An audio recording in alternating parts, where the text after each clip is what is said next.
Oke. Nyambi ya Pak. Oke Bapak Ibu, sekarang kita masuk ke jurus keempat, jaga konsistensi. Mungkin setelah mendengar kata konsistensi kita pasti sudah tahu apa maksud jurus ini.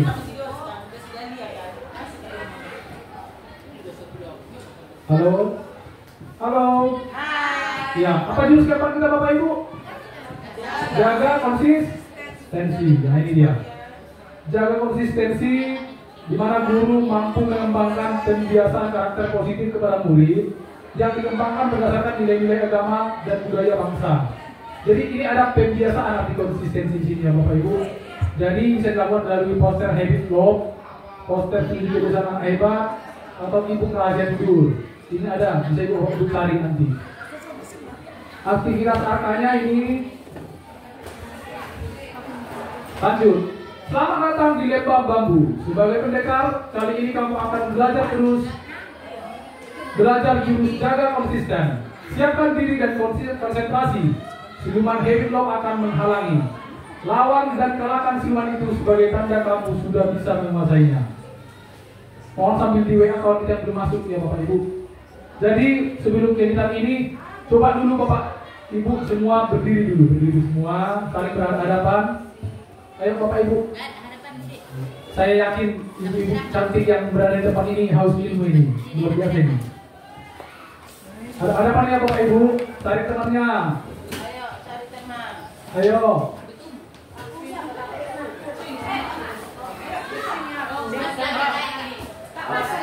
Pak, nggak ada pasanganku Pak. Oh, sama Bang Benny, Pak Gurni. Sudah? Yang jomblo silahkan cari pasangannya ya. Oke. Sekarang kita buat permainan main buka kepalan tangan. Ini ada arti permainan ini Bapak Ibu. Jadi langkah permainan saya bacakan. Yang pertama, peserta berpasang-pasangan sebaiknya laki-laki dengan perempuan. Tapi dengan satu laki-laki semua perempuan gak apa-apa ya. Pasangan terbaik Pak Gurni. Lakukan switch. Yang menang jadi si A, yang kalah jadi si B. Yang menang A, yang kalah B. Oke. Bapak Ibu yang menang, si A, silakan kepalkan tangan sekuat tenaga, seolah-olah sedang memegang benda yang paling berharga. Sementara temannya si B bertugas membuka kepalan tangan, bebas caranya gimana, mau disakar atau digigit. Cobalah, silakan. Kalau mau tangannya digigit silakan.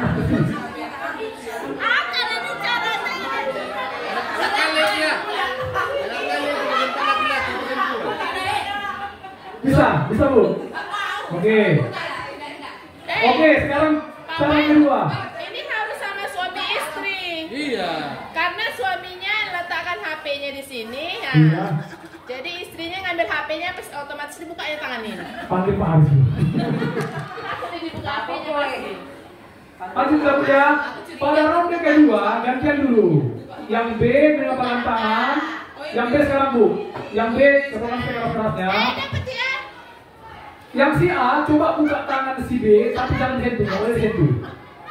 Tangannya nggak boleh sentuh kan? Iya, coba buka tangan temannya.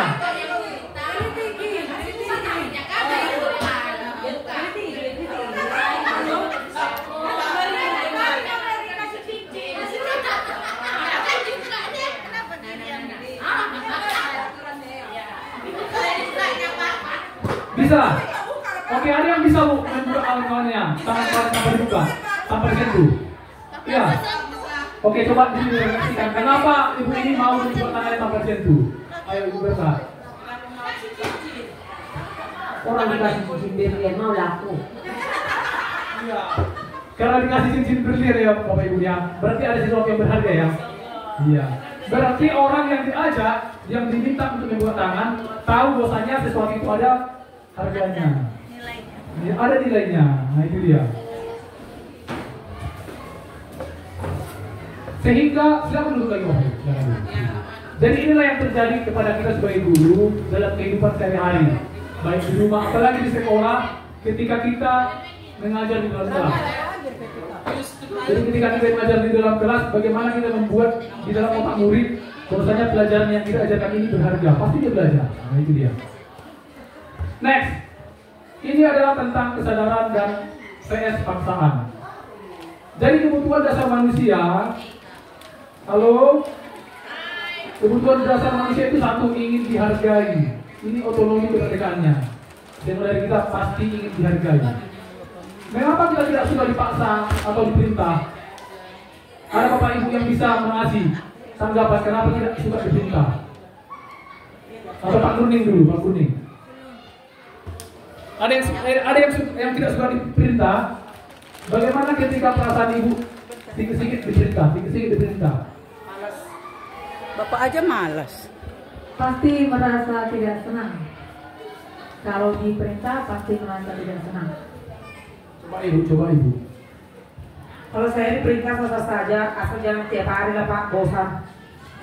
Bosan ya, tidak senang, bosan. Bosan Pak. Bosan. Coba ibu apa dulu ibu? Kalau ibu terus diperintah, ini apa dulu?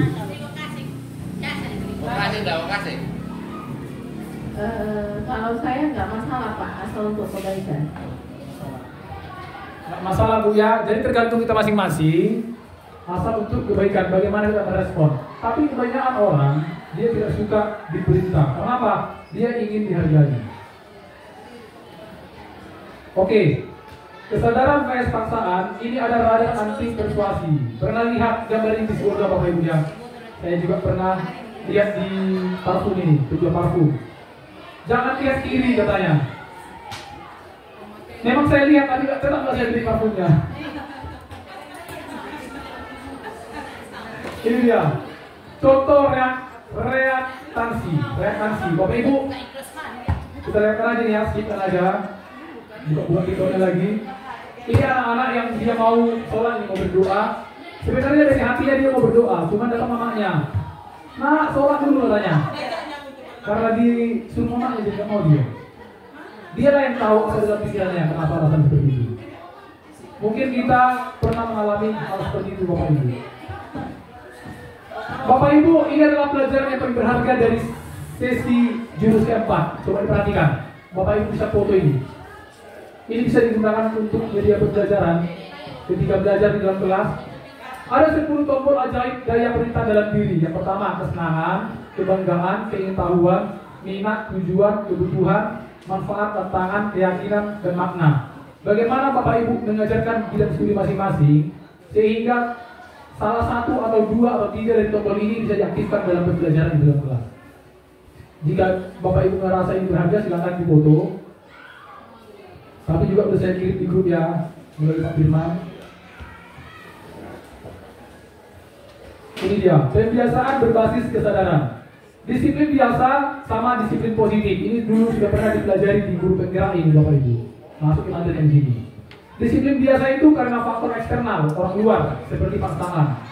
Sementara disiplin positif ini karena kesadaran internal.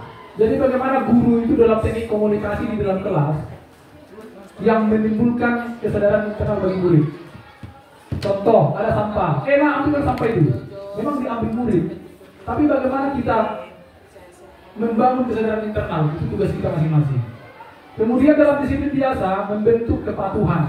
Jadi murid itu harus dipaksa patuh. Kau murid, patuh kau. Nah gitu dia. Sementara pada disiplin positif menumbuhkan tanggung jawab. Bagaimana suatu proyek atau suatu materi yang guru sampaikan itu dikerjakan murid itu bukan karena hanya karena kepatuhannya, tapi karena dia tanggung jawab. Tugas kita masing-masing ini. Dalam disiplin biasa itu jangkanya pendek. Sementara disiplin positif jangka panjang.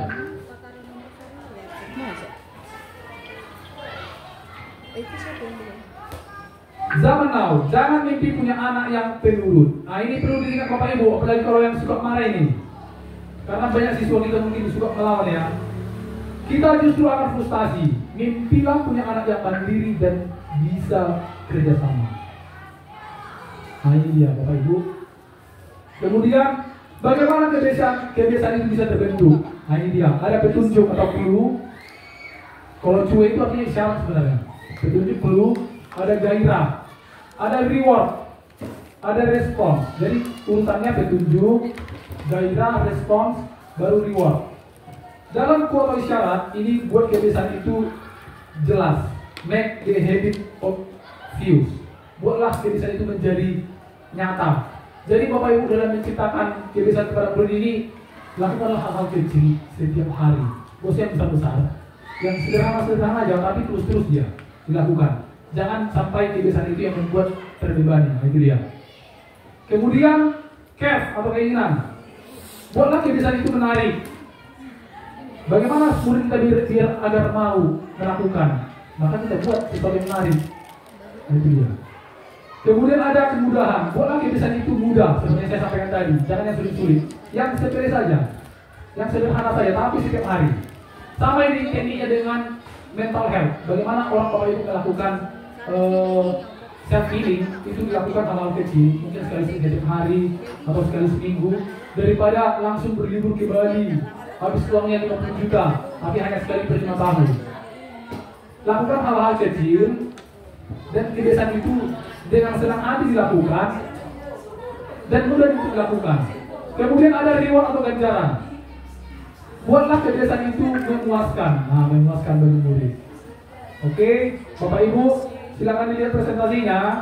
Yang berbicara di belakang itu kan rekam loh. Dari kesadaran menuju kebiasaan yang konsisten. Nah ini Bapak Ibu, mungkin kita pernah membuat ini sebagai guru juga. Saya rencanakan mau lari, mau fitness, rupanya jadi laksanakan 2 tahun. Kenapa? Terlalu berat. Sama dengan cara berpikir tadi, dinosaurus tadi. Tapi ciptakanlah hal-hal yang kecil, tapi berkesinambungan. Kecil menyenangkan, berkesinambungan. Nah ini dia. Dari kebiasaan kesadaran menuju kebiasaan yang konsisten. Nah ini dia. Jika ini aku mau lari sehari 10 km, itu semangat di awal. Ujung-ujungnya nggak lari lagi dia di hari ke-10. Itulah dia mengaktifkan reptilian brain, si dinosaurus itu. Tapi bagaimana yang benar? Nah ini dia. Dari kesadaran menuju kebiasaan yang konsisten, aku mau jalan sehari 1 km aja. Yang sederhana kan? Mana lebih berat? 10 km lari atau 1 km jalan? Lebih berat 10 km lari kan? Sehingga kita di hari ke-10 motivasinya hilang. Ini hal yang gampang, 1 km aja dia jalan, rutin. Tapi si dinosaurusnya, lihat di tombol sebelah kanan ini Bapak Ibu, dia tertidur. Itu artinya, tanpa kita sadari, unconscious mind, dalam otak kita yang tidak tersadari ini, kita akan melakukan hal-hal yang begini setiap hari, dengan semangat. Karena dia tidak merepress otak, tidak menekan otak kita. Sehingga baterai kita tetap on. Orang tidak menentukan masa depan kita, masa depan mereka lah yang menentukan kebiasaan mereka. Dan kebiasaan mereka lah yang menentukan masa depan mereka. Ini dari FM Alexander, saya kira dari kepala dinas tadi. Ini ada dia. The power of teeny games, katanya. Teeny games. 1% but better every day. Nah itu dia, 1% worse every day. Improvement or decline, katanya. Perbaikan atau makin menurun selama setahun. Jadi sehari sehelai benang, setahun sudah berkali. Sedikit demi sedikit, lama-lama menjadi bukit. Gitu. Dalam berperilaku atau dalam bersikap atau dalam menjalankan tugas peran sebagai guru, kita gunakan prinsip ini Bapak Ibu. Sehari sehelai benang, setahun selembar kain. Jangan langsung membuat 1 hari per kain. Nanti di hari ketiga jenuh. Karena otak kita juga dalam mental health itu perlu direfleksikan. Itu nanti materinya mungkin 1 bulan lagi saya kasih di tempat ini. Nah ini dia. Praktik bimbingan membangun kebiasaan anak Indonesia hebat. Mungkin bisa Bapak Ibu scan barcode. Mungkin Bapak Ibu bisa belajar mandiri nanti ke Bapak Ibu ya. Atau nanti saya kirimkan juga filenya di grup. Jadi praktik bimbingan membangun kebiasaan anak Indonesia hebat itu sesuai dengan program kementerian itu ada 3. Ini dia. 17 ilmu rahasia tidur. Nah itu dia. Cek pola tidur 7 hari ke belakang katanya. Apakah Anda sudah menjalankan kebiasaan anak Indonesia hebat? Ini bagus Bapak Ibu. Karena ini juga sering saya terapkan bagi murid. Murid yang sering main handphone sampai jam 3 malam, ujung-ujungnya besok nggak sekolah. Itu harus dilatih, dinosaurus otak brain apanya, dinosaurusnya supaya ditidurkan. Jangan keenakan main di sampai jam 3, akhirnya tidak sekolah besok paginya. Nah, itu dia. Bagaimana seorang guru BK melakukan konsistensi pengecekan atau membuat jadwal kepada muridnya untuk dicek sehingga masalah ini bisa terkurangi, terreduce dia. Kalau nggak bisa dihilangkan, paling tidak dikurangi ya. Ibu ya. Begitu juga dengan Bapak Ibu guru bidang studi lainnya.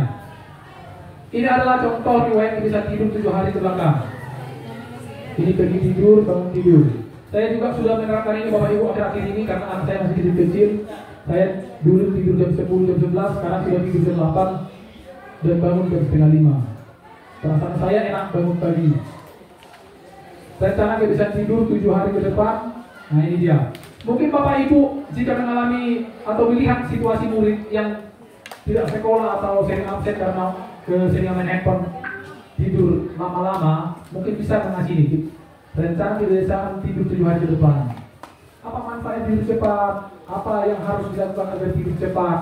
Dikasih ke muridnya, dipantau setiap hari, dia ada komunikasi dengan suasana yang menyenangkan. Kuncinya ciptakan motivasi intrinsik dari murid, jangan dipaksa seperti yang tadi. Kemudian membangun habit loop. Habit loop apa tidur cepat, bangun tepat. Nah itu dia.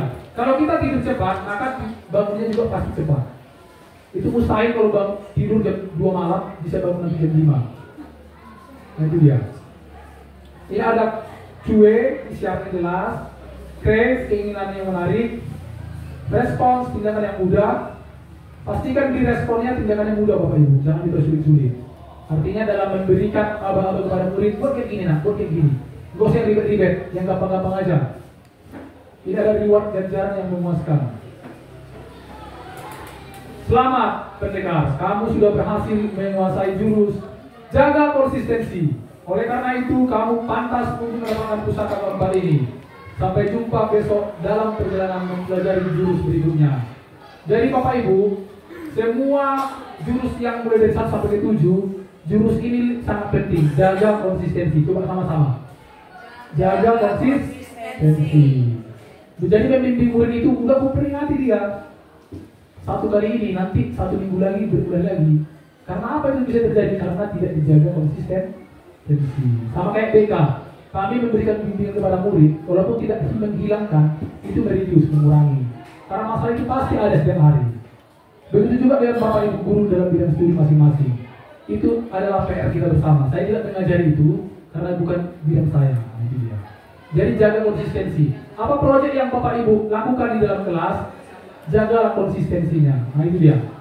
Lalu setelah belajar materi ini, saya membuat RPLBK. Nah ini dia. RPLBK tentang RPLBK saya kepada murid. Ini Bapak Ibu ya.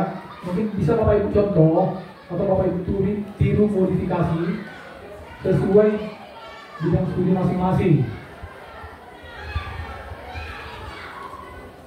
Ini sangat penting Bapak Ibu karena inilah sebenarnya tujuan dari BIMTEK ini. Apa sih maksudnya menjalin koneksi? Apa sih maksudnya semua yang di jurus ini? Nah itu dia.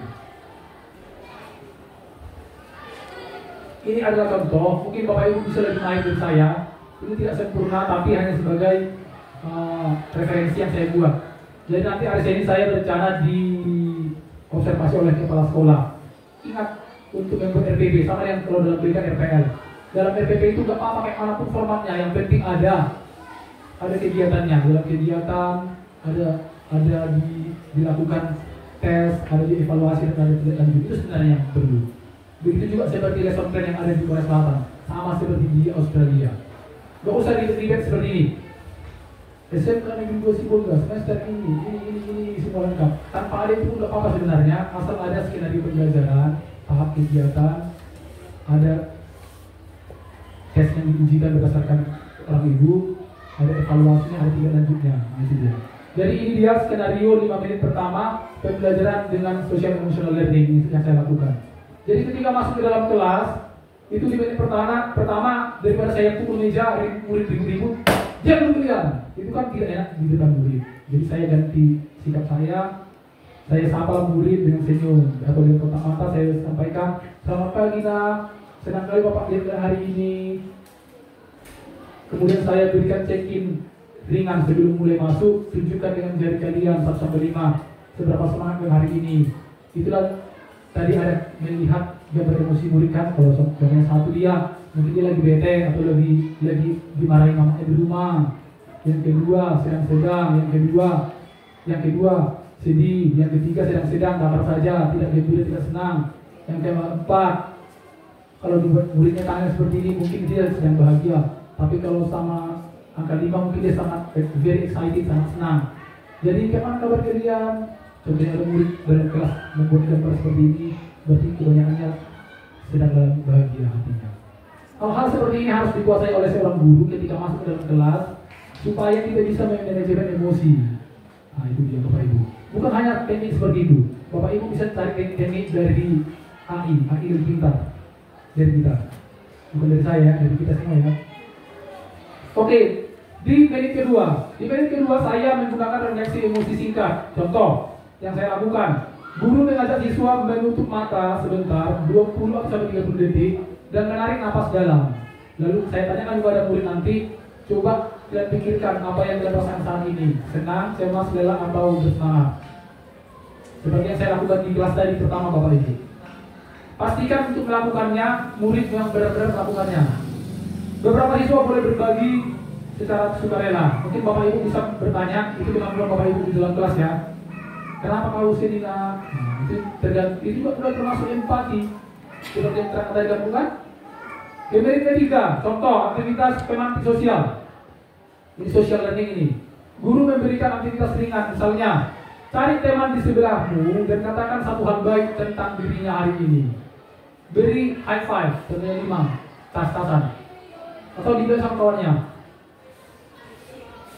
kamu hebat, kamu pintar, kawan yang baik. Karena dalam satu hari itu, dalam 1 tahun pernah saya baca buku. Oh bukan, ini dia. Apalagi anak autis itu ada 15.000 kata per tahun kalimat negatif diterimanya setahun. Itu dia. Berdasarkan penelitian dari Monash University.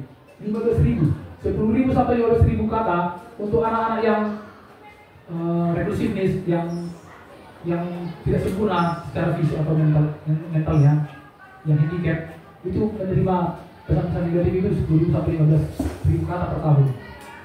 Coba itu kelihatan sederhana sama murid. Kalau anak yang tepat waktu disampaikan sama kawannya, nah itu dia. Di menit ketiga, keempat, guru bertanya apa harapan kalian untuk pelajaran ini, atau khusus saya laksanakan 4 ke 5 kata. Yang penting bagaimana cara Bapak Ibu membimbing murid membuat dalam praktek komunikasi di dalam kelas menggunakan teknik social emotional learning. Nah itu dia. Contohnya matematika, murid ribut-ribut atau seniman handphone. Daripada kita marah memperingati satu orang, gunakan teknik seperti ini. Gunakan AI, cari sendiri. Nah itu dia. Ya, kalau saya jelaskan secara rinci ya. Nah ini dia, tujuan layanannya ini, materinya ini dia. Contoh, pada pembelajaran saya, Ibu Fasilitator Nasional, ini akan saya lakukan kepada murid. Saya akan menerapkan latihan sel, social emotional learning dengan teknik relaksasi. Itu yang saya lakukan dulu, karena saya langsung di BK.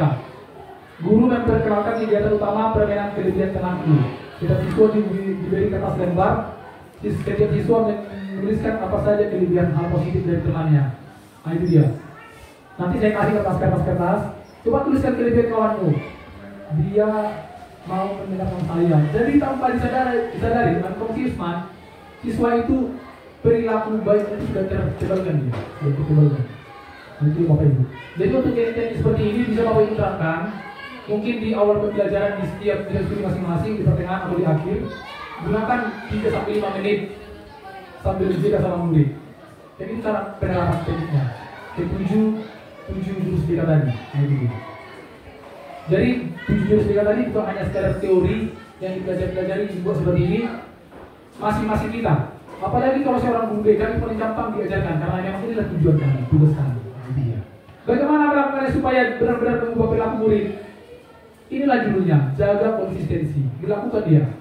Mungkin sesuatu, mungkin tidak pernah kita lakukan, mungkin 1 minggu dianggap murid adalah sesuatu yang aneh atau gila. Mungkin 1 bulan lagi mereka mulai menyadari. Nah, itu ya. Jadi sampai di sini judul jaga konsistensi di tag kita sudah selesai. Akhir kata saya ucapkan terima kasih, mohon maaf jika ada kesalahan dalam berpikir kata. Bapak Ibu guru hebat di sekolah ini, meskipun saya tenang geliat, tenang sejawat, bukan berarti saya lebih pintar, tapi karena saya hanya duluan tahu karena dulu belajarnya. Dalam praktis lapangan, silakan kita gunakan AI, modifikasi, sesuaikan dengan ketujuh jurus PK ini. Terima kasih.